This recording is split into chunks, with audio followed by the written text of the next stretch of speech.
Heading डालें rate expression and rate constant. Rate expression and rate constant, बहुत ध्यान से समझिएगा। आज मैंने काइनेटिक्स का चौथा नंबर लेक्चर है। क्या क्या मैंने आपको बताया हुआ है वो थोड़ा सा मैं एक क्षण में रिकैप करा देता हूं आपको, क्योंकि चौथा लेक्चर है तो 3 लेक्चर ऑलरेडी हो चुका है। क्या क्या पढ़े हुए हम लोग?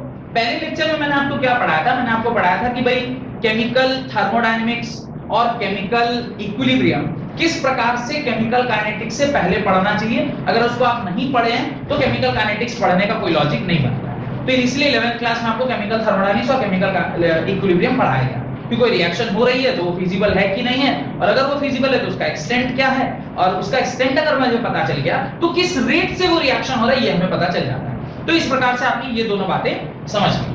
उसके बाद जब आप थोड़े आगे बढ़े, आप थोड़े बड़े हुए, तो आपने उसका के डेफिनेशन को पढ़ा और कुछ फैक्टर्स को पढ़े। फैक्टर को पढ़ने से पहले आपने रेट लिखना सीखा कि किसी भी रिएक्शन का रेट कैसे लिखते हैं। तो मैंने बताया था रेट जब किसी रिएक्शन का लिखते हैं तो वो लिखते हैं negative of disappearance of the reactant और positive of appearance of a product. Obviously जब कोई रिएक्शन हो रही होती है तो उसकी रिएक्टेंट की क्वांटिटी धीरे धीरे कम होती है और प्रोडक्ट की क्वांटिटी धीरे धीरे बढ़ती जाती है। तो इस प्रकार से आपने रेट लिखा।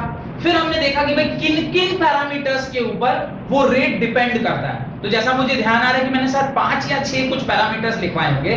कंसंट्रेशन ऑफ रिएक्टेंट, उसके बाद मैंने लिखा होगा नेचर ऑफ प्रोडक्ट और नेचर ऑफ रिएक्टेंट, मैंने लिखा होगा कैटलिस्ट, मैंने लिखा होगा सरफेस एरिया, मैंने लिखा होगा टेंपरेचर, मैंने लिखा होगा प्रेजेंस ऑफ लाइट। कुल मिलाकर ऐसे कुछ 6 फैक्टर उसको बाकायदा एलिबरेट किया होगा कि किस प्रकार से एक एक फैक्टर का क्या मतलब है, जिसके अंदर में आपको एक ग्राफ भी याद होगा जिसमें मैक्सवेल डिस्ट्रीब्यूशन कर्व जैसा मैंने कुछ बताया था। कहा था कि बेल कर्व, दुनिया में कोई भी जो इवेंट होता है वो उस बेल कर्व को जरूर गवर्न करता है, और वो बेल कर्व किस प्रकार से कैटलिस्ट जब डालते हैं तो उस बेल कर्व में क्या क्या चेंजेस आते हैं, और वो बेल कर्व भी आपको बनवाया होगा आपकी कॉपी में। आज हम लोग rate expression and rate constant पढ़ रहे हैं, जिसके अंदर अब हम लोग जानेंगे कि एक्चुअल रेट क्या होता है। देखिए रेट का एक्सप्रेशन लिखना और रेट का मतलब क्या है, और उस एक्सप्रेशन से फिर एक लॉ जनरेट होता है जिसको रेट लॉ बोलते हैं, और वहीं से फिर आगे बढ़ते हैं तो ऑर्डर ऑफ रिएक्शन आता है, जो कि इस पूरे चैप्टर में आपका मेन काम यही है, ऑर्डर ऑफ रिएक्शन निकालना। तो आगे बढ़ते हैं। Right, rate of chemical reaction at a given temperature, rate of chemical reaction at a given temperature may depend on the concentration of reactant and product. Word may को underline कर लीजिएगा। May depend on the concentration of reactant and product. Why he is talking about may? इसका मतलब जो हम लोगों ने अभी डेफिनेशन पहले से लिखा हुआ है कि रेट ऑफ रिएक्शन जो है वो डिपेंड करता है कंसंट्रेशन के ऊपर, ऐसा 100% नहीं है, करता भी है नहीं भी करता है, तब ना उसने वर्ड में लिखवा दिया। में का मतलब है कंसंट्रेशन के ऊपर डिपेंड करेगा भी और नहीं भी करेगा। मैं उस वाले सेंटर में जब पढ़ा रहा था तो मैंने वहां पे एक नया कॉन्सेप्ट पढ़ाया था, पता नहीं आप लोगों को बताया नहीं बताया। There is a concept called as RDS. Do you know what is RDS?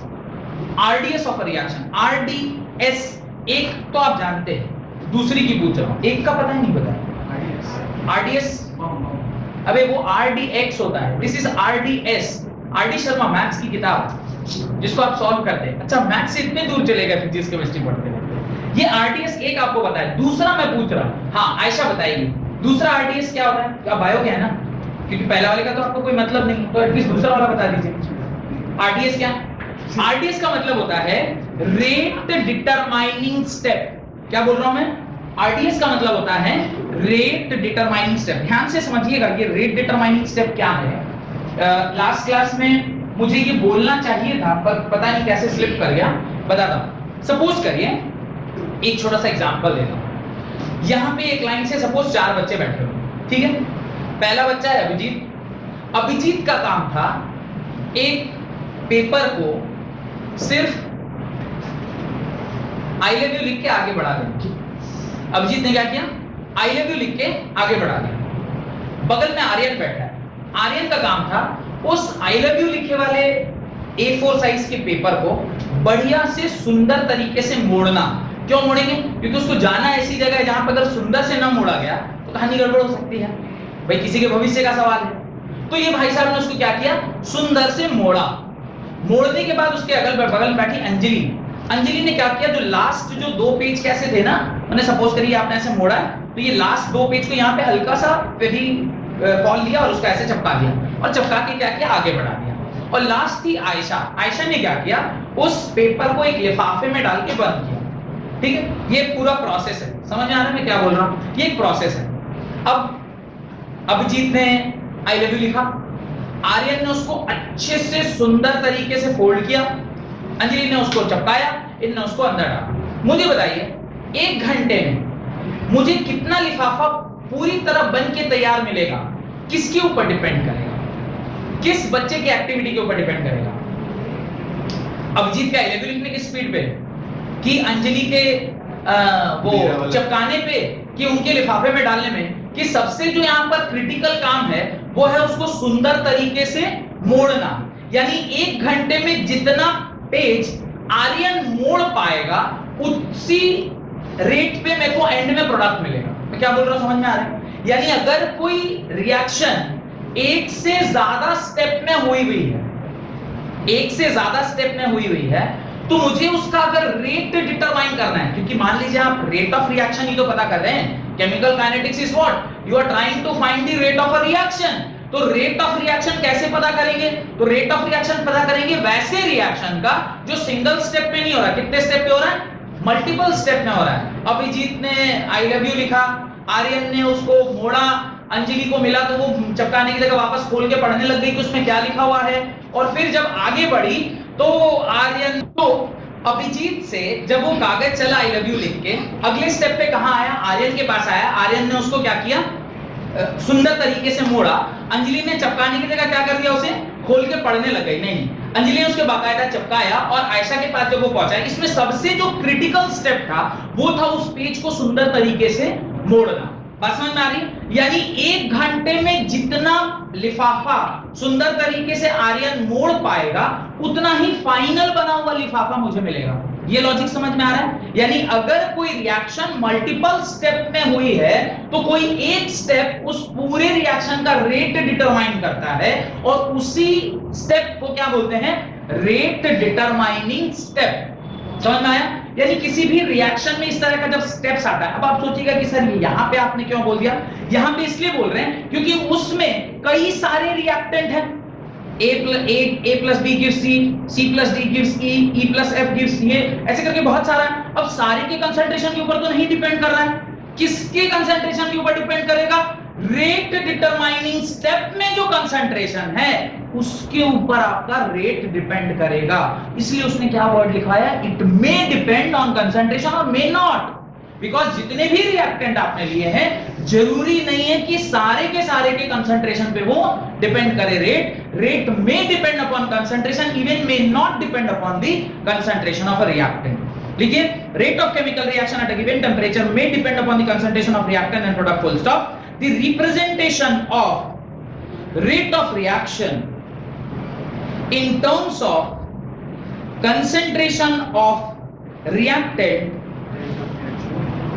the representation of rate of reaction in terms of concentration of the reactant is called rate law. Is called rate law. In terms of concentration of reactant is called rate law, comma rate equation or rate expression.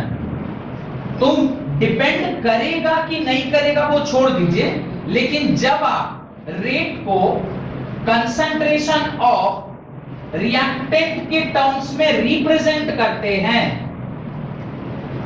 Reactant के terms में represent करते हैं, तो उसे ही हम क्या बोलते हैं, रेट लॉ बोलते हैं या रेट एक्सप्रेशन बोलते हैं या फिर रेट इक्वेशन बोलते हैं। अब ध्यान से देखिएगा, कोई एक रिएक्शन है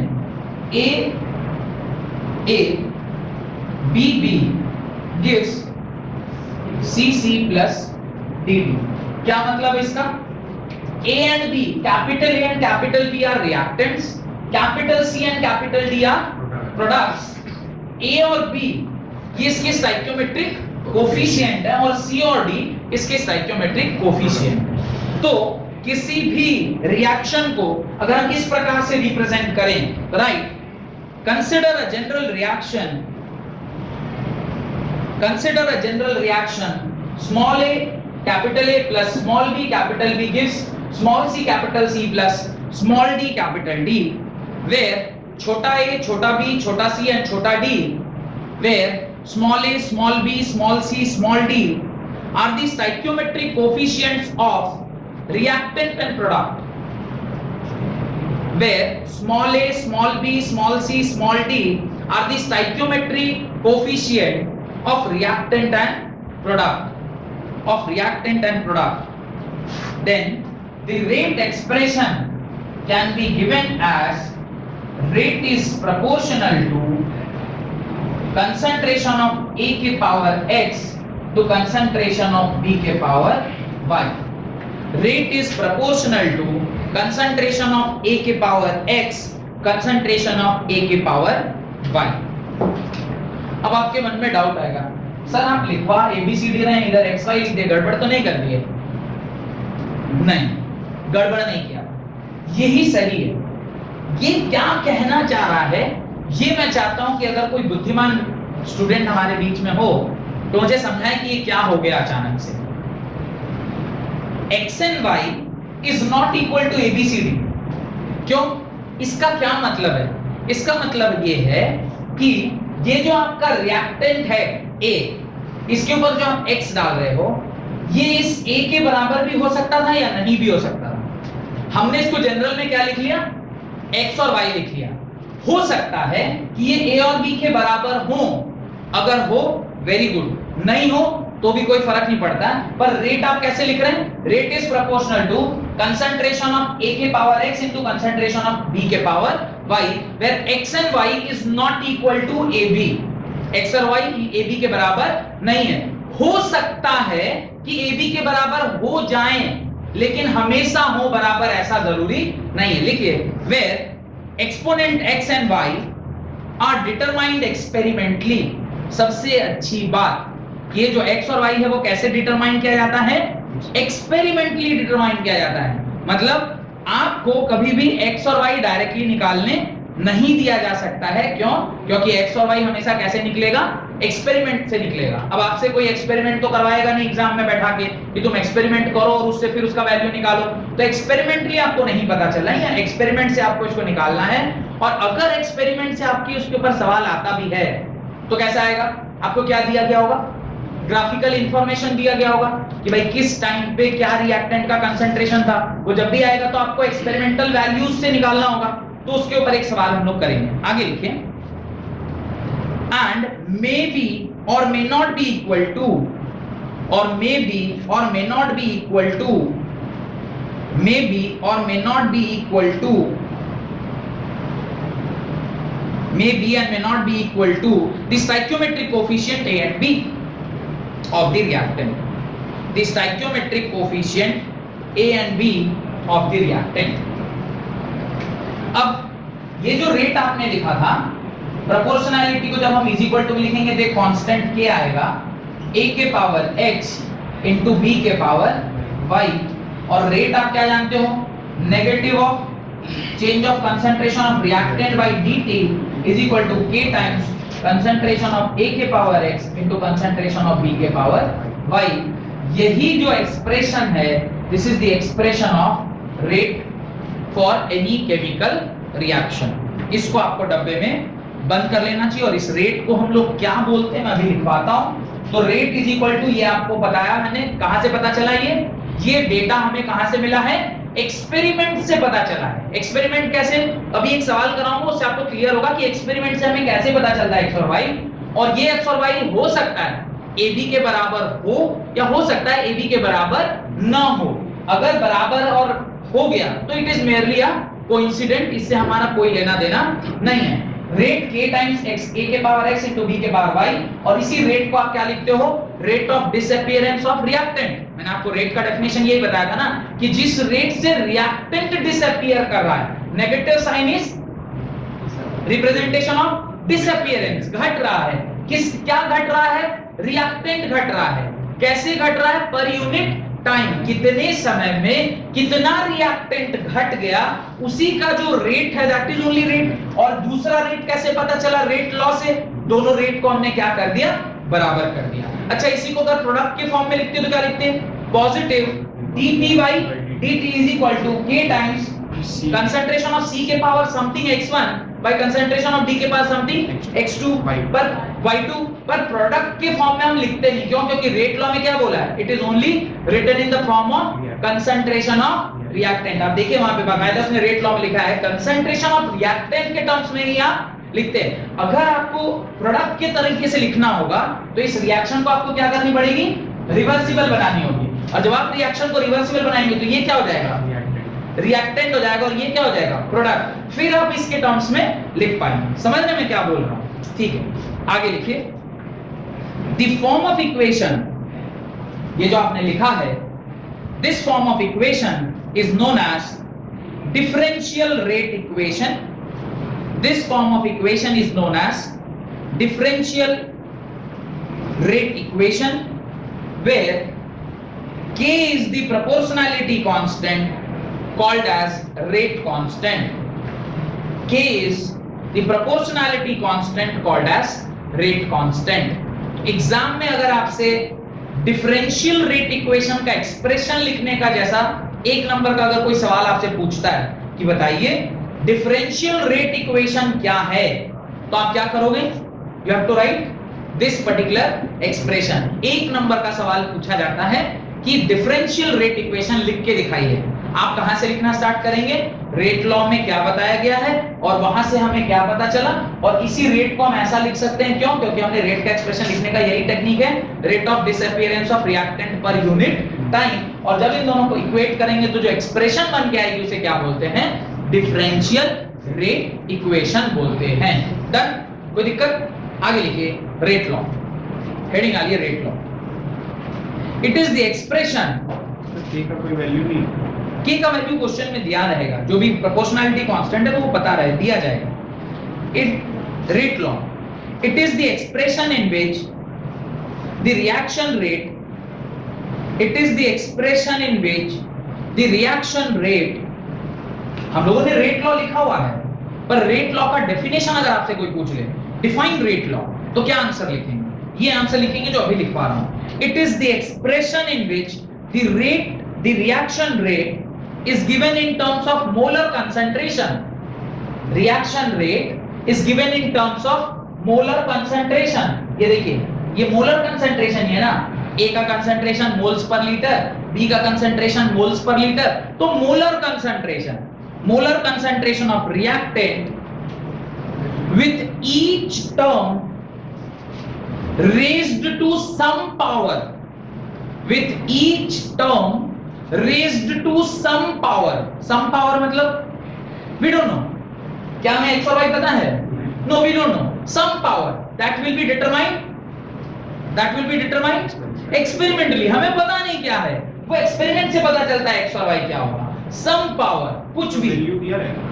हाँ, या तो दिया रहेगा होगा, निकलवाएगा तो एक क्वेश्चन कराऊंगा कि कैसे निकलवाएगा।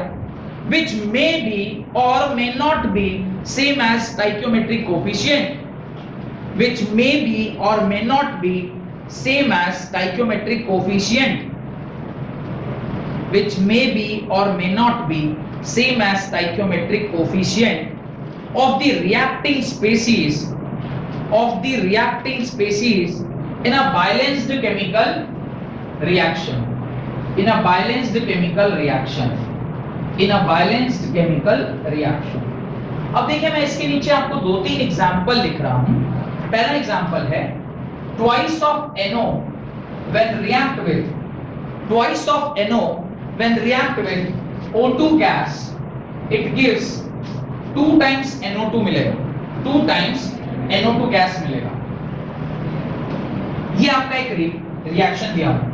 अगर मुझे कोई बोले कि रेट लॉ के अकॉर्डिंग आप रेट रिएक्शन रेट लिखें, आप लिखेंगे concentration of change of reactant per unit time is equal to some constant k concentration of NO के power 2 into concentration of O2 के पावर 1। ऐसा मैंने लिख दिया। आपके मन में डाउट आना चाहिए, सर आपको कैसे पता चला कि ये जो है NO के पावर 2 होगा और O2 के पावर 1 होगा? इसलिए क्योंकि बैलेंस्ड केमिकल इक्वेशन में NO के सामने 2 लिखा हुआ और ऑक्सीजन के सामने 1 लिखा है? नहीं, बुक में लिखा है कि ये जो डेटा आपको दिया गया है ये एक्सपेरिमेंटली है, कोइंसिडेंटली ये इसके साथ क्या कर गया, मैच कर गया। पर ये 2 और 1 यहां जो लिखे हुए 2 और 1 वो नहीं है, ये अलग है, ये अलग है। यहां पर जो 1 लिखा हुआ है और यहां जो 2 लिखा हुआ है, ये दोनों इन दोनों से भिन्न हैं, अलग हैं, इससे इसका कोई लेना देना नहीं है। डन। एक और इक्वेशन मैं आपको लिख के दिखाता हूं, CH3 plus Cl2, CH3 plus Cl2 gives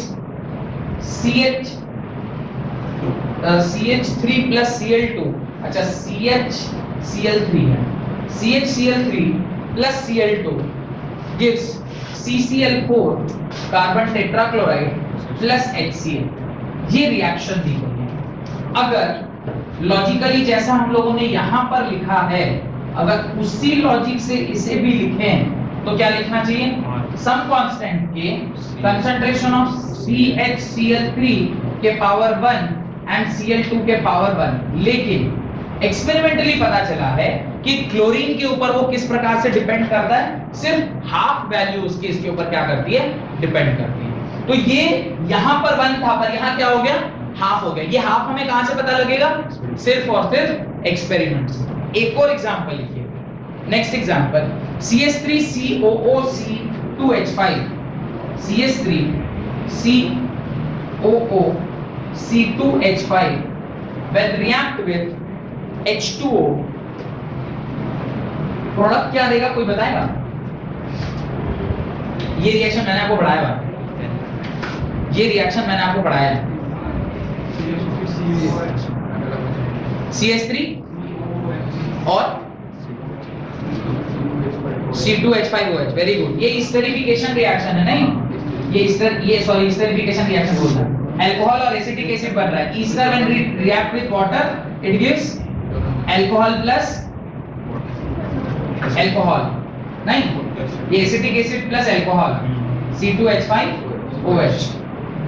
अब अगर मैं इसका रेट लिखूं तो इसका जो रेट आना चाहिए वो आना चाहिए -dR/dt is equal to some constant के CH3COO C2H5 के पावर 1 और पानी के पावर कुछ तो होना चाहिए। पर एक्सपेरिमेंटली डेटा ऐसा बता रही है कि पानी के ऊपर इसका रेट डिपेंड कर ही नहीं रहा। बात समझ में आ रही है मैं क्या बोल रहा हूं? H2 के पावर 0 है, मुझे नहीं पता था 0 है, मैंने भी बुक से देख के लिखा है। मतलब ये डेटा कहां से आ रहा है, एक्सपेरिमेंट से आ रहा है, मुझे भी नहीं मालूम। तो आप बोलेंगे सर फिर इसको पढ़ने का क्या फायदा? अगला जो सवाल करेंगे उससे इसका फायदा पता चलेगा कि हम लोग इस प्रकार के डेटा से कैसे x की वैल्यू को क्या करते हैं, निकालते हैं। बात समझ में आ रही कि x और y की वैल्यू निकालते कैसे हैं? तो ये जो पर्टिकुलर तरीका है, आपको देखिए यहाँ पे भी 1 था, यहाँ पे भी 1 था, पर यहाँ पर 1 और क्या है, 0 है। तो it may be equal, may not be equal. In first case it was equal, in second and third case it was not equal. तो जो स्टोइकियोमेट्रिक कोएफिशिएंट है और जो x और y आपने लिखा है वो बराबर हो भी सकता है, नहीं भी हो सकता है। ये बात समझ में आ गई? चलो यहां तक अगर समझ में आ गया तो उसके नीचे नोट डालकर एक बात लिखिए। यहां तक नहीं लिखे, यहां तक लिखिए, उसके नीचे नोट डाल के एक बात लिखिए। Hence, rate law for any reaction, hence rate law for any reaction cannot be predicted by merely looking at the balanced chemical equation. Merely looking at the balanced chemical equation theoretically, that is theoretically, आप theoretically सिर्फ ताड़ के, ताड़ना word का मतलब तो आप लोग ज्यादा अच्छा समझते हैं। ताड़ना मतलब समझते हैं? नहीं, आप लोग समझते हैं? नहीं, हम लोग भी नहीं, आप लोग नहीं समझते। ताड़ना मतलब वही होता है जो ये जो लड़का है आर्यन ये करता है जुबली पार्क जाके, और वो भी दिन के टाइम में नहीं, शाम 5 बजे के बाद। ये जो जाके कर रहा है जुबली पार्क में, उसी को कहते हैं तारना। तारना मतलब मेयरली लुकिंग। मान लीजिए एक एग्जांपल ले रहा हूं कि ये अपनी गर्लफ्रेंड को किसी के साथ जाते देखा, और वो क्या कर रहा है, सिर्फ उसको ताड़ रहा है, मतलब देख रहा है जाते हुए। कुछ होने वाला है नहीं। जब तक आप एक्शन नहीं लेंगे, कुछ एक्सपेरिमेंट नहीं करेंगे, कुछ फायदा होने वाला नहीं है। खाली ये बोलते रहे हैं कि अबे तेरी भाभी है, तेरी भाभी है, कोई फायदा होने वाला नहीं है जब तक आप कुछ एक्शन नहीं लेंगे। जैसे कुछ एक महीना आता है एक्शन लेने वाला, व्हाट वी कॉल दैट महीना इज दैट सम वैलेंटाइन महीना रहता है। So it starts from 7th of February and ends perhaps on 14th of February. हो सकता है मैं इसमें कहीं कुछ गड़बड़ कर दूं, रीजन बीइंग कि ये काम किए हुए काफी टाइम हो गया। तो आप लोग के लिए अभी वो पूरा फ्रेश है, दैट फरवरी का महीना अभी कुछ दूर है, पर कोई बात नहीं, अभी से प्रैक्टिस करना है। तो खाली ताड़ने से नहीं होगा, merely looking at the reaction you cannot predict कि उसका जो स्टोइकियोमेट्रिक कोफिशिएंट उसके बराबर हो, नहीं। You have to do experiment, experiment करके डेटा रिट्रीव करना होगा, तब पता चलेगा कि x और y की वैल्यू क्या है। लिखें आगे, but must be determined experimentally. Theoretically के बाद लिखिएगा, but must be determined experimentally, must be determined experimentally. उसके नीचे एक छोटा सा हेडिंग डालें, specific reaction rate. Specific reaction rate, specific reaction rate क्या होता है, जब जितने भी रिएक्टेंट आपने रिएक्शन में लिए हुए हैं वो सारे के सारे जिनका कंसंट्रेशन क्या हो जाए, 1 हो जाए, 1 के पावर 1 इज 1, ऐसा कुछ हो जाए। लिखें, from the rate equation, from the rate equation when concentration of all the reactant is unity, the concentration of all the reactant is unity, सारे जो concentration थे वो क्या हो जाए, यूनिटी हो जाए।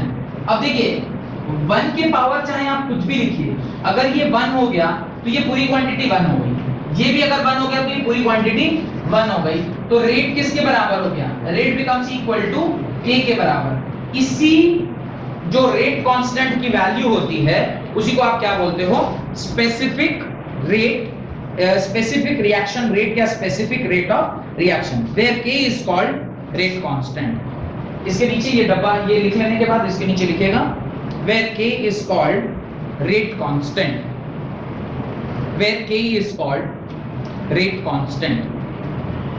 तो ऐसा रेट जिस पर हर रिएक्टेंट का कंसंट्रेशन 1 हो जाए उसको हम लोग क्या बोलते हैं, स्पेसिफिक रिएक्शन रेट बोलते हैं। उसको क्या बोलते हैं, specific reaction rate. Hence it is defined as, लिखिए उसके नीचे, hence it is defined as the rate of chemical reaction, hence it is defined as the rate of chemical reaction when the concentration of each reactant is unity.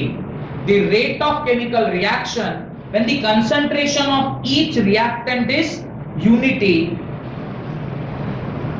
is known as specific rate of reaction. Concentration of each reactant is unity, then the rate constant is known as specific rate of reaction. Then the rate constant is known as specific rate of reaction.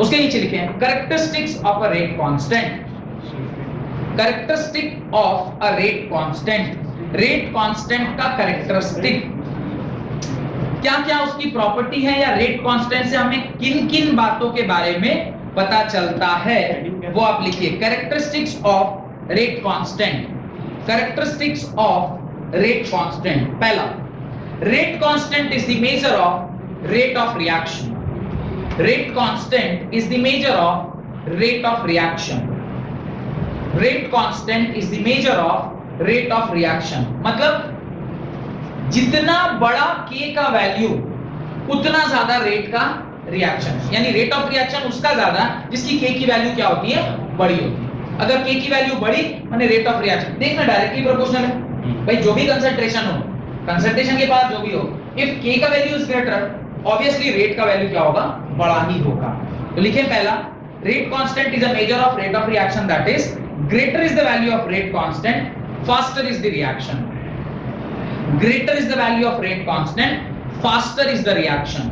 जितनी बड़ी k की value उतना तेज reaction होगा। Full stop. Second point, k की value चूंकि वो एक constant है, तो पर्टिकुलर टेम्परेचर और प्रेशर पर, क्या मैं बोल रहा हूं ध्यान से समझिएगा, अगर आपका जो रिएक्शन है वो पर्टिकुलर टेम्परेचर और प्रेशर पर हो रहा है, तो k की वैल्यू फिक्स होगी। If you are changing the temperature and pressure, then only the k की वैल्यू विल चेंज। क्योंकि जब आप टेम्परेचर और प्रेशर बढ़ाते घटाते हैं, तो डायरेक्टली इनडायरेक्टली आप उसके कंसंट्रेशन के साथ खिलवाड़ कर रहे हैं। कंसंट्रेशन भी बदल रहा है, और टेम्परेचर के बढ़ने से आपने देखा था रेट ऑफ रिएक्शन भी बदल जाता है। आपने फैक्टर्स में लिखा है ना कि टेम्परेचर के बढ़ने से रेट ऑफ रिएक्शन बढ़ेगा, रेट ऑफ रिएक्शन बढ़ेगा तो k भी चेंज हो जाएगी, k चेंज हो जाएगी तो रेट बदलेगा। यानी ऑब्वियसली सारे एक दूसरे से क्या है, इंटर रिलेटेड। डन। तो ये जो हम कह रहे हैं कि k की वैल्यू बढ़ेगी तो रेट ऑफ रिएक्शन बढ़ेगा, कब, जब अदर पैरामीटर्स क्या हो, कांस्टेंट हो। क्योंकि एक पर्टिकुलर रिएक्शन का एक पर्टिकुलर टेम्परेचर एंड प्रेशर पे k की वैल्यू क्या होती है, फिक्स होती है। लिखिए, each reaction has a definite value of rate constant. Each reaction has a definite value of the rate constant at particular temperature and pressure. At particular temperature and pressure. Particular temperature और pressure पे उसकी value fix रहती है। अगर आप उसको change करेंगे तो उसकी वैल्यू क्या हो जाएगी, चेंज हो जाएगी। Next, its value, third point, its value do not depend upon the concentration of reactant. k की वैल्यू रिएक्टेंट के कंसंट्रेशन के ऊपर कोई रिलेशनशिप नहीं है। It do not depends upon the value of concentration of reactant. Concentration is dependent on temperature, temperature और उसके बीच में रिलेशनशिप है, पर डायरेक्ट अगर आप देखें कि इसके उसके बीच में क्या रिलेशनशिप है, कोई रिलेशनशिप नहीं। अब ये क्या मैं बोल रहा हूं, ऐसा आपने पहले भी एक बार पढ़ा हुआ है। कहां पढ़ा है, दिया बताइए, कहां पढ़े हम लोग ऐसा, जहां पे कांस्टेंट को उसके जो पैरामीटर्स है उससे कोई लेना देना नहीं होता है। रेजिस्टेंस के केस में रेजिस्टेंस क्या होता है, resistance is proportional to L by A, resistance is equal to rho L by A। आप L और A चेंज कर रहे हैं तो क्या रो बदल रहा है, रो नहीं बदल रही, रो बदल रहा है। This is proportionality constant called as resistivity. It is not changing on changing the value of L and A. एक रिएक्शन में A और B के चेंज होने से K पर कोई फर्क नहीं पड़ रहा, नहीं पड़ सकता है, क्योंकि उसके ऊपर कोई डिपेंडेंट नहीं है तो क्यों पड़ेगा उसके ऊपर। तो ये आपने देखा होगा लास्ट चैप्टर में जब आप लोग इलेक्ट्रोकेमिस्ट्री पढ़ रहे थे तो वहां पे, और इलेक्ट्रोकेमिक जो फिजिक्स में भी आपने ये चीज पढ़ा हुआ है जहां पे करंट इलेक्ट्रिसिटी में, वहां भी मैंने आपको ये बताया। तो जो कंसंट्रेशन है उसके ऊपर रेट कांस्टेंट का कोई लेना देना नहीं है। Last point, the unit of rate constant, the unit of rate constant depends upon the order of the reaction. The unit of rate constant depends upon the order of the reaction. अभी ये point मैं आपको नहीं समझा रहा हूं, अभी ये पॉइंट आपको समझा नहीं रहा हूं, पर आप इसको स्टार मार्क करके रख लीजिए। जिस दिन मैं आपको ऑर्डर ऑफ द रिएक्शन पढ़ाऊंगा उस दिन मैं आपको बताऊंगा कि देखिए आपने एक स्टार मार्क करके रखा होगा, वहां पे मैंने बताया था कि रेट कांस्टेंट की वैल्यू जो है वो ऑर्डर के ऊपर डिपेंड करती है, उसका कोई फिक्स्ड कांस्टेंट माने फिक्स्ड वो जो यूनिट है वो नहीं होता है। ऑर्डर अगर 0 है तो उसका यूनिट अलग होगा, ऑर्डर अगर 1 है तो उसका यूनिट अलग होगा, ऑर्डर अगर 2 है तो उसका यूनिट अलग होगा। और कई बार सवाल में k की वैल्यू को देख के हम ये पता कर लेते हैं कि कौन सा ऑर्डर रिएक्शन है। क्या बोल रहा हूं मैं, समझिएगा। k का वैल्यू, k का जो यूनिट है वो बोल रहा है कि अलग अलग ऑर्डर के लिए अलग अलग होता है। कैसे होता है अभी मैं ये नहीं बता रहा, क्यों k का वैल्यू अलग अलग होता है पर अदर ऑर्डर, वो हम लोग आगे देखेंगे, शायद कल की क्लास में देखेंगे, यानी नेक्स्ट क्लास में देखेंगे। अभी मैं आपसे ये बोल रहा हूं कि k अलग अलग ऑर्डर ऑफ द रिएक्शन के लिए अलग अलग होता है। पहले आपके मन में यही डाउट होगा, सर ये ऑर्डर बोल रहा है, ऑर्डर है क्या ये ऑर्डर? ये तो जज बन गया है, ऑर्डर बोले जा रहा है लेकिन समझा नहीं ऑर्डर क्या है। x प्लस y का जो समेशन है ना, that is only called as order of the reaction. किसी भी रिएक्शन में x और y का जो समेशन होता है उसी को ऑर्डर ऑफ द रिएक्शन बोलते हैं। ठीक है, वैसे अभी बताता ही थोड़ी देर में, पर ऑर्डर ऑफ द रिएक्शन क्या होता है? एक्सपेरिमेंटली जो आपने डिटरमाइन किया कि कंसंट्रेशन ऑफ a के पावर x जो भी आएगा, 0 आया, 1 आया, हाफ आया, 2 आया, y के पावर जो भी आया, 1 आया, 0 आया, हाफ आया, 2 आया, उन दोनों को जोड़ के जो आता है that is only called as order of the reaction. अब आप थोड़ा कॉमन सेंस लगाइए, यहां पे अगर 1 है, यहां पे अगर 1 है, तो ये दोनों मिला के क्या हो गया? 2। अगर ये 2 होगा, ये किस में लिखा हुआ है? मोल पर लीटर, मोल पर लीटर के पावर 1, मोल पर लीटर की power 1, mole square by litre square 1 ही हुआ इन दोनों की वजह से। रेट से जब आप उसको डिवाइड करेंगे तो k की वैल्यू अलग आएगी। रेट अगर मान लीजिए सिर्फ x के ऊपर डिपेंड कर रहा है, y के ऊपर डिपेंड ही नहीं कर रहा। क्या बोल रहा हूं मैं, फिर से समझिए, वैसे आगे समझाता ही, कोई बात नहीं अभी समझा देता हूं। Rate is equal to k times a के पावर 1 b के पावर 0। पहले मुझे बताइए कौन सा ऑर्डर रिएक्शन? ये कौन सा ऑर्डर रिएक्शन? First order. कैसे? x plus y is equal to, तो 1 प्लस 0 इज 1, ये फर्स्ट ऑर्डर रिएक्शन। अगर ये फर्स्ट ऑर्डर है तो जिसका पावर डिपेंड ही नहीं कर रहा उसको लिखे ना लिखे बात एक ही है। रेट होता है mole per litre into second is equal to k times, ये क्या है? मोल पर लीटर ही है, कंसंट्रेशन के पावर 1 मतलब मोल पर लीटर। k का वैल्यू जो आप निकालोगे तो क्या लिखोगे? दिस डिवाइडेड बाय दिस, यानी यहां आप लिखोगे mole LTR inverse second inverse whole divided by mole per litre यानी LTR इनवर्स। जहां तक कोई डाउट? अब ये मोल से मोल कैंसिल, LTR ऊपर गया, नेगेटिव होगा पॉजिटिव होगा? पॉजिटिव, ये भी कैंसिल। आपका रेट क्या, आपका यूनिट क्या आ गया? कोई डाउट इसमें? कोई डाउट नहीं। अब देखिए मैं एक अगला और रिएक्शन लिख रहा हूं। Rate is equal to k a के पावर 0 b के पावर 0 कैपिटल। अभी देखा था ना, वाटर के ऊपर डिपेंड नहीं कर रहा था। कुछ कुछ ऐसे रिएक्शन भी होते हैं जिसको रिएक्टेंट के होने ना होने से कोई मतलब ही नहीं है। बताऊंगा ऐसा कौन सा रिएक्शन होता है।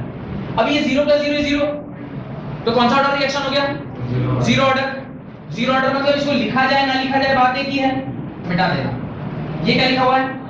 Mole litre inverse second inverse, किसका यूनिट हो गया?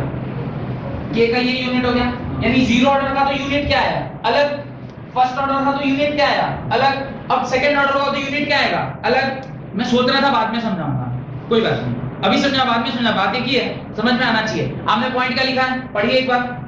The unit of rate constant, the unit of rate constant depends upon the order of the reaction. If it is first order reaction, the rate is something else. If it is second order reaction, the rate is something else.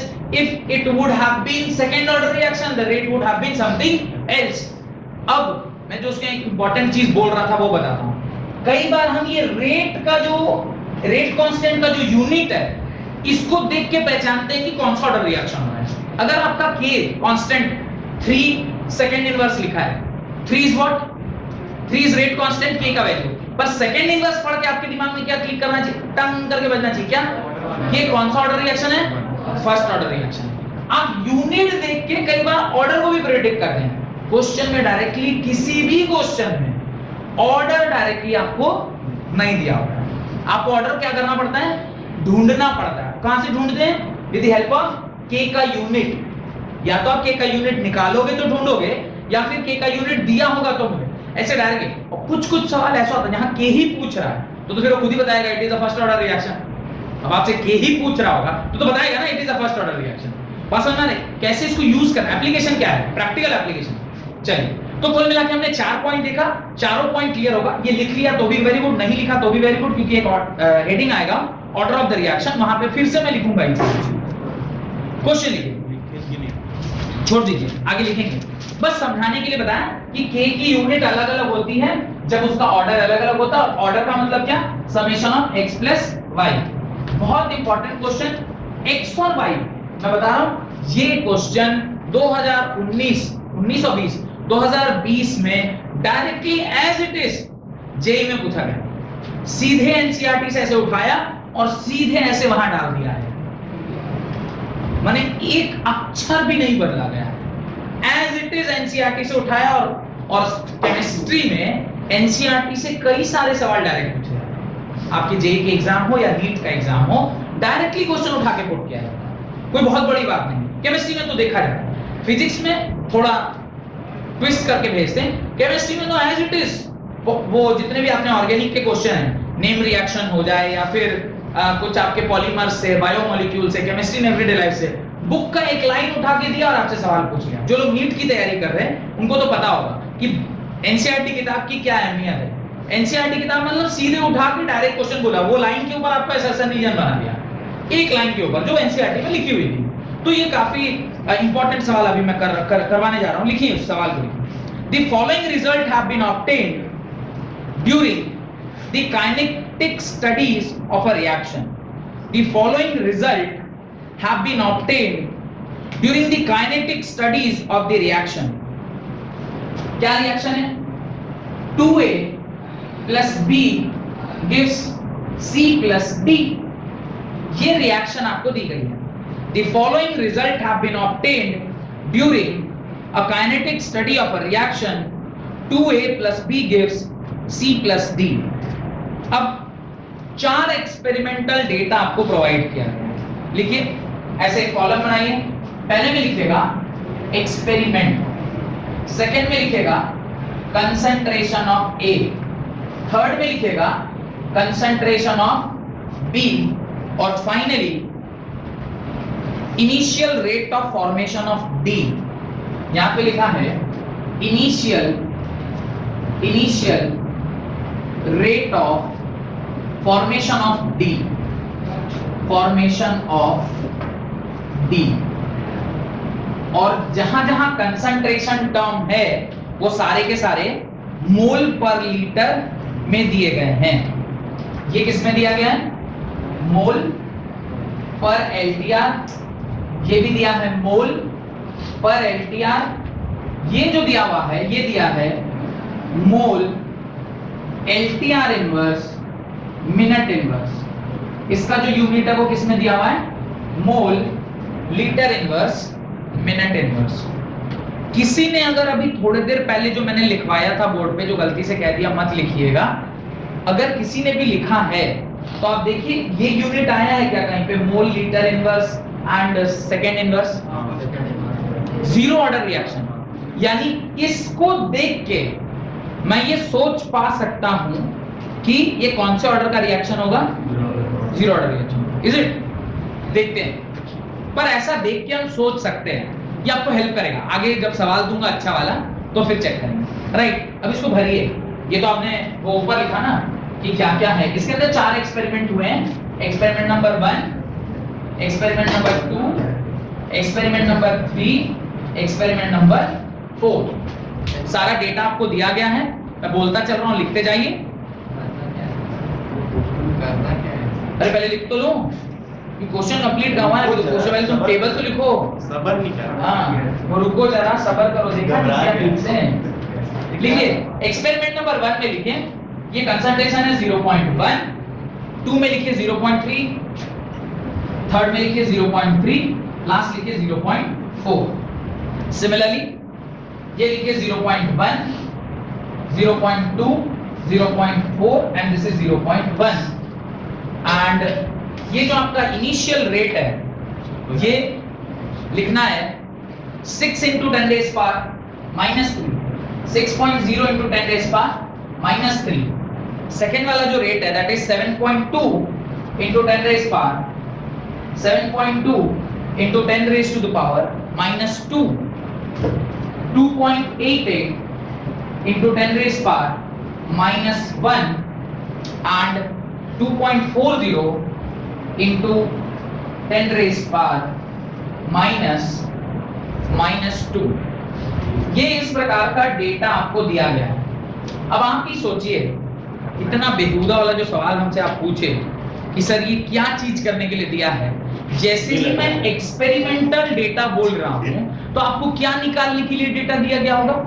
X and Y. Obvious है, बोल भी रहा हूं, आज starting of the class से बोल रहा हूं कि एक सवाल करवाऊंगा जहां पे एक्स और वाई निकालेंगे, एक सवाल करवाऊंगा जहां एक्स और वाई करवाएंगे निकालेंगे। अब फिर भी पूछ रहा है सर ये क्या कर रहे हैं? बोले अचार डालिएगा कि माता फोड़िएगा? परम बेहुदा है। नीचे लिखिए determine the rate law and the rate constant of the reaction. Determine the rate law and the rate constant of the reaction. Correct, no? चलिए इस पर्टिकुलर सवाल को ध्यान से थोड़ा देखिए। ध्यान से तो आप कुछ देर से देखिए। यहाँ पे फर्स्ट एक्सपेरिमेंट और फोर्थ एक्सपेरिमेंट को देखिए ध्यान से, तो वहां आपको दिखाई देगा कि कंसंट्रेशन ऑफ बी दोनों में क्या दिया गया है? सेम दिया गया है। सिमिलरली सेकंड और थर्ड एक्सपेरिमेंट को जरा ध्यान से देखिए, कंसंट्रेशन ऑफ ए सेम दिया है। यही इस सवाल में आपको ना कहीं हिंट चमकना चाहिए था, क्योंकि ultimately all are same experiment, तो आपको कहीं ना कहीं रेशियो लेना चाहिए था।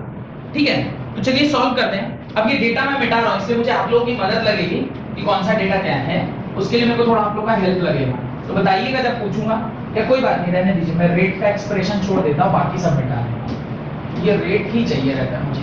ठीक, अब देखिए आप जब रेट लिखोगे तो रेट आप पहले एक्सपेरिमेंट के लिए जब लिखोगे तो आप क्या लिखोगे? ध्यान से बताओ। रेट इज इक्वल टू के times what?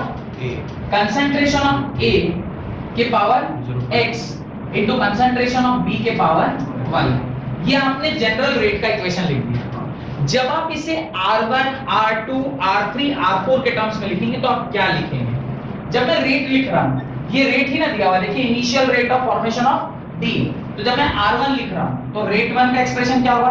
Rate 1 is equal to some constant K, concentration A कितना दिया हुआ था बोलिए तो? 0.1 के पावर x इनटू B उसी टाइम पे कितना दिया हुआ? 0.1 के पावर y। अच्छा, R2, ये R1 यहाँ दिया हुआ है, this is R1 only, this is only R1, this is R2, this is R3, this is R4। अब R2 लिखिए, क्या लिखिएगा? सम कांस्टेंट K, कंसंट्रेशन 0.3 के पावर x इनटू 0.2 के power y। R3 K times concentration of 0.3 के power x into concentration of 0.4 के power y, and R4 K times concentration of 0.4 के power x into concentration of 0.1 के power y। ये चार expression तो सबसे पहले आपको लिखना चाहिए था, क्योंकि चार अलग अलग रेट अलग अलग रिएक्शन के आपको दिए, मैंने अलग अलग एक्सपेरिमेंट के आपको दिए फॉर द सेम रिएक्शन। अब आप क्या करिए, इक्वेशन नंबर 1 और इक्वेशन नंबर 4 को रेशियो लीजिए। आप क्या लिखेंगे? R1 by R4 is equal to K times concentration of 0.1 के power x into concentration of 0.1 के power y whole divided by K times concentration of 0.4 के power x into concentration of 0.1 के power y। क्या ये और ये cancel हो गया? K और ये कैंसिल हो गया? आपके पास क्या बचा? R1 कितना था? 6.0 into 10 raised power -3 whole divided by 2.40 into 10 raised power -3 or -2 -2 is equal to 0.1 by 0.4 के whole power x। Can you write this? भाई 0.1 और 0.4 दोनों के पावर x ऐसे लिख दिया। अच्छा, ये 1/4 लिखा हुआ नहीं लिखा हुआ? ये 1/4 के पावर x लिखा हुआ। अब ये वाला एक्सप्रेशन तो थोड़ा ध्यान से देखिए। अगर मैं यहां से एक जीरो इधर भेजता हूं तो क्या हो जाएगा? 0.6, और ये एग्जैक्टली इसके 4 गुना होगा, 0.6 by 2.4। मैं क्या बोल रहा हूं, समझ में आ रहा है? 6.0 into 10 raised power -3 है। अगर मैं इसमें से एक पॉइंट इधर दूं तो ये 0.6 हो जाएगा। ये -2 कैंसिल, 0.6 by 2.40 एग्जैक्टली 6 4 जा 24, 4 बार है, तो हो जाएगा 1/4 के पावर 1। बेस अगर सेम है तो पावर्स भी क्या होने चाहिए, सेम होने चाहिए। तो x की वैल्यू क्या निकल के आ गई, 1 निकल के आ गई।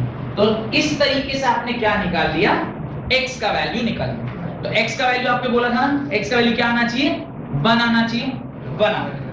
अब सेकंड देखो, अब आपको क्या करना चाहिए, मुझे अब ये दोनों भी नहीं चाहिए, मैं इसे भी अब क्या कर रहा हूं, मिटा रहा हूं, सिर्फ ये दोनों रेट चाहिए। Now what will do is, अभी मुझे x मिल गया, now I am interested in finding y। देखिए y फाइंड करने के लिए मैं इन दोनों को ले लूं ताकि ये दोनों क्या हो जाए, कैंसिल हो जाए। यहीं पे निकाल दो या अलग से लिख के निकाल, यही निकाल देता हूं, r2/r3, r2/r3 कीजिएगा, यही होगा, k से k कैंसिल, 0.3 0.3 कैंसिल। इसको आप क्या लिखोगे, देखो आप लिखोगे r2/r3 इज इक्वल टू 0.2 के पावर y तो 0.4 के पावर y। ये 1/2 लिखा हुआ है क्या, दिस इज 1/2। अब r2 और r3 क्या है, मैंने छोड़ रखा है बोर्ड पर, 7.2 into 10 raised power minus 2 whole divided by 2.88 into 10 raised power minus 1 is equal to 1/2 के whole power y। इसको जरा आप ध्यान से देखिए, ये क्या लिखा हुआ है, ये भी एग्जैक्टली 1/4 लिखा हुआ है, यानी 1/2 का होल स्क्वायर लिखा हुआ है। कैसे देखिए, ये 7.2 है और ये क्या है, ये -2 है, अगर एक इधर ले जाएंगे तो होगा 0.72, 0.72 के 4 गुना एग्जैक्टली इतना ही आएगा। आप करके देख लीजिए, ये एग्जैक्टली इतना ही आएगा। ये लिखा हुआ है 1/4 के पावर 1 इज इक्वल टू 1/2 के पावर y। पर आपको पहले क्या करना होगा, बेस को सेम करना होगा। बेस सेम करने के लिए आप क्या लिखोगे, 1/2 के पावर 2 इज इक्वल टू 1/2 के पावर y, और on comparing these two y की वैल्यू क्या आ गई, 2 आ गई। तो x और y आपने इस प्रकार से क्या कर लिया, निकाल लिया। लेकिन सवाल अभी यहाँ पे खत्म नहीं हुआ। सवाल क्यों खत्म नहीं हुआ, सवाल में उसने पूछा है determine the rate law and the rate constant of the reaction. अब रेट लॉ क्या लिखेंगे आप, पूरे रिएक्शन का जो रेट लॉ अब आप लिखेंगे वो ऐसे लिखेंगे, rate is equal to k times concentration of a के पावर 1 b के पावर 2। स्टोइकियोमेट्री 2 और 1 था, आंसर क्या आया 1 और 2, एग्जैक्टली अपोजिट। ये आपने रेट एक्सप्रेशन या रेट लॉ लिख लिया। अभी पहला पार्ट खत्म हुआ, हमें सिर्फ रेट एक्सप्रेशन लिखने से मतलब नहीं था, उसने बोला है find the rate constant also. Rate constant कैसे निकालेंगे, तो यहां तक आपका कंप्लीट हो गया है। अब next part of the question उसमें उसने पूछा है find the value of rate constant, यानी रेट आपको पता है, A का कंसंट्रेशन पता है, B पता है, 1 पता है, 2 पता है, A की अननोन क्या है, K। किसी एक रिएक्शन में आप इसको पुट कर दीजिए, जो सबसे आसान वाला रिएक्शन है, ये वाला सबसे आसान होगा 0.1 वाला, इसी में डाल देते हैं। मैं मिटा रहा हूं, बाकी सारी चीजें मिटा के और हम लोग K की वैल्यू फाइंड करने की कोशिश करते हैं। अच्छा, किसी को ऐसा लग रहा है सर आप पहले वाले में डालो, दूसरे वाले में डालो तो अलग आंसर आएगा। आपने नोट डाल के इस बात को लिखा है कि K की वैल्यू एक पर्टिकुलर टेम्परेचर में एक पर्टिकुलर रिएक्शन के लिए कांस्टेंट रहता है, नहीं तो मैं यहाँ पे K1 K2 K3 K4 ना लेता, सबके लिए क्या लिया, K लिया। रीजन, क्योंकि किसी एक पर्टिकुलर रिएक्शन के लिए K की वैल्यू क्या होती है, कांस्टेंट। किसी एक में डाल दीजिए, काम बन जाएगा। तो मैं ये डाल रहा हूं किसके लिए, R1 वाले रिएक्शन में। तो rate 1 is equal to K times concentration of 0.1 के पावर 1 तो कंसंट्रेशन ऑफ 0.1 के पावर 2। रेट कितना था बोलिए, तो फर्स्ट वाला में rate 6 into 10 raised power minus 3 is equal to K times 0.1। तो ये तो 0.1 ही रह गया ऐसे ही, और इसको आप क्या लिखोगे, 0.01 लिख दोगे, है ना। इसको जरा सॉल्व करिए, K 0.1 into 0.01, यानी ये लिखा हुआ है K 0.001, 0.001, और ये भी लिखा हुआ है 0.001, 10⁻³ कट गया। K की वैल्यू क्या आ गई, 6। K की value 6 I for order 3। Order 3 है ना, थर्ड ऑर्डर के लिए तो आप K नहीं निकाले, तो उसको निकाल लो जरा। मोल LTR, mole litre inverse second inverse, और उसको आप डिवाइड दोगे इन दोनों की वैल्यू से। यहां पे क्या आएगा, mole litre inverse into mole square litre square inverse. इसको जरा सॉल्व कर लीजिएगा तो जो आएगा वो आंसर होगा। मोल से मोल कैंसिल, एक मोल बच जाएगा, तो मोल इनवर्स, ठीक है। लीटर से लीटर क्या हो गया, कैंसिल हो गया, लीटर स्क्वायर इनवर्स ऊपर चला गया और स्क्वायर होगा ना सर? स्क्वायर, सॉरी हाँ, लीटर स्क्वायर होगा और ऊपर सेकंड इनवर्स बच गया, सेकंड इनवर्स बच गया, ये आपका सेकंड इनवर्स। देन ये -2 होगा ना, ये -2, तो ये आपका क्या हो गया, फाइनल आंसर हो गया 6 mole square inverse litre square. ये सेकंड शायद मैंने गलत लिख दिया, मिनट होना चाहिए, क्योंकि जो आंसर दिया हुआ था ना वो मिनट में दिया, जो रेट दिया हुआ है आपको वो मिनट में दिया हुआ है, तो ये शायद मेरे से गलती हो गया, ये मिनट में होएगा, तो k की वैल्यू क्या हो जाएगी 6 mole square inverse litre square minute inverse. ये आपका इस सवाल का फाइनल आंसर है। हेडिंग डालें order of a chemical reaction, order of a chemical reaction, heading डालें order of a chemical reaction. बहुत बहुत धन्यवाद आज की क्लास अटेंड करने के लिए, मिलते हैं अगले क्लास में।